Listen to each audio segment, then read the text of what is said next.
केला बेचने वाली चुड़ैल। एक बार की बात है, जादूपुर नाम के एक गांव में करतब दिखाती एक औरत एक रेड्डी के लिए गांव में आती है।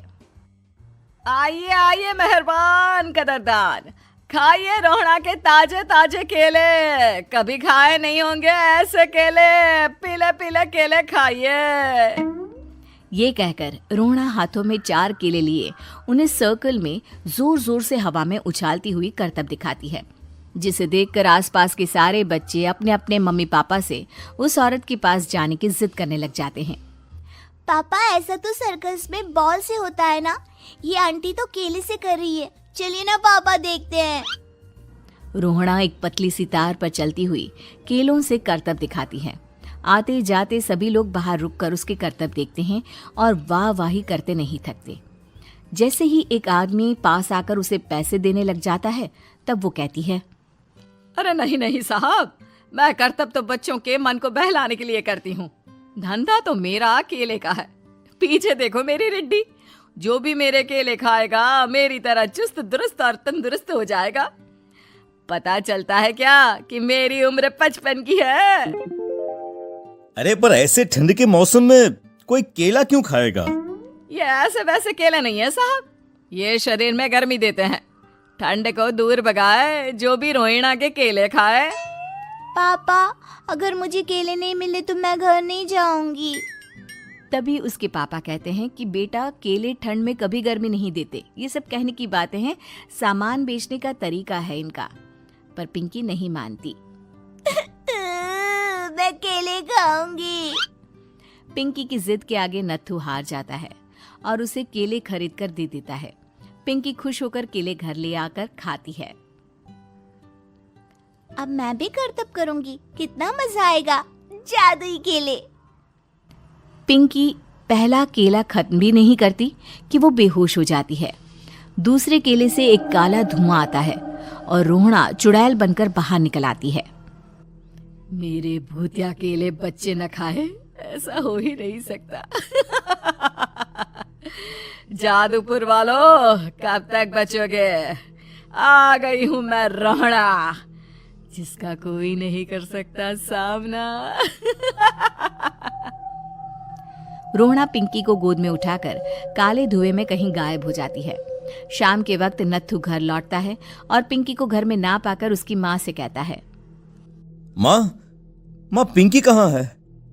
अरे बेटा, उसे तो तू सुबह करतब दिखाने ले गया था ना, फिर कहाँ वापस आए तुम दोनों?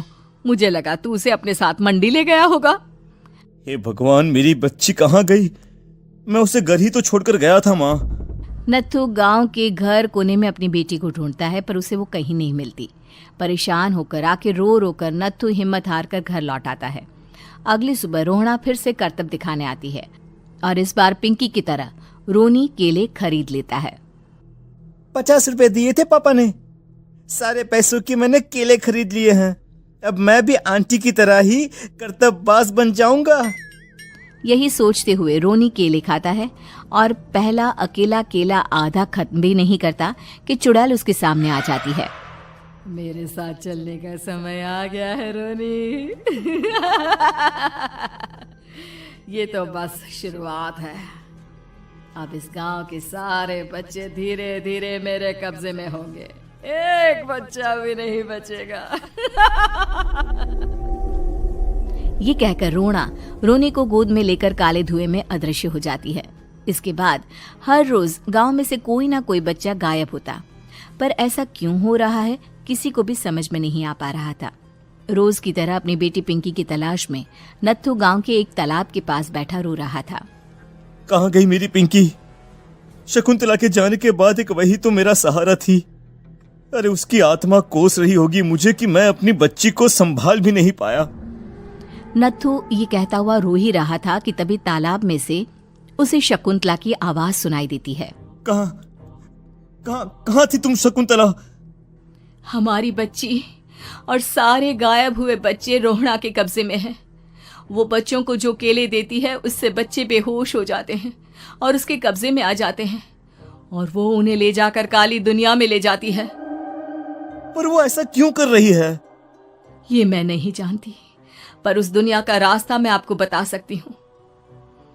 जहां ये नदी खत्म होती है वहां एक केले का पेड़ है, उसके नीचे एक दरवाजा है, वहीं से रास्ता जाता है उस दुनिया का। ये कहकर शकुंतला की आत्मा गायब हो जाती है। गांव के सभी लोग झुंड बनाकर उसी रास्ते से काली दुनिया में चले जाते हैं और वहां देखते हैं कि सारे बच्चे वहां काम कर रहे थे। पापा मुझे ले चलो यहाँ से। पापा पापा। सभी बच्चे अपने मम्मी पापा से लिपट जाते हैं। तो तुम लोग यहाँ तक आ गए? क्यों हमारे बच्चों को पकड़ लिया तूने? तुझे शिकार ही बनाना है तो ले, हम सब आ गए हैं, हमें खा ले। नहीं, मुझे बच्चे चाहिए। मेरे बच्चे के बदले तुम लोगों के बच्चे। क्या मतलब? मैं इसी गांव में रहने वाली एक औरत थी। केले की चोरी के इल्जाम में मेरे बेटे को गांव वालों ने इतना मारा कि वो मर गया। उसी दिन मैंने ठान लिया कि गांव वालों का भी वही हाल करूंगी। कुछ दिन बाद बेटे के चले जाने के दुख में मैं भी मर गई और मेरी भटकती आत्मा एक चुड़ैल बन गई। और फिर मैंने बदला लिया तुम सबके बच्चे छीनकर। बर्दाश्त नहीं कर पाए ना? सोचो मुझ पर क्या बीती होगी। हमें माफ कर दो रोना। पता नहीं ये किसकी गलती थी, पर हम सभी माफी मांगते हैं। हमारी खुशियां लौटा दो, तुम भी तो एक माँ हो। गांव वालों की बात सुनकर रोना का मन पिघल जाता है और वो बच्चों को छोड़ देती है। उसके बाद काली दुनिया बच्चों के लिए जादुई दुनिया बन जाती है। अब कोई भी कभी भी वहां आ जा सकता था।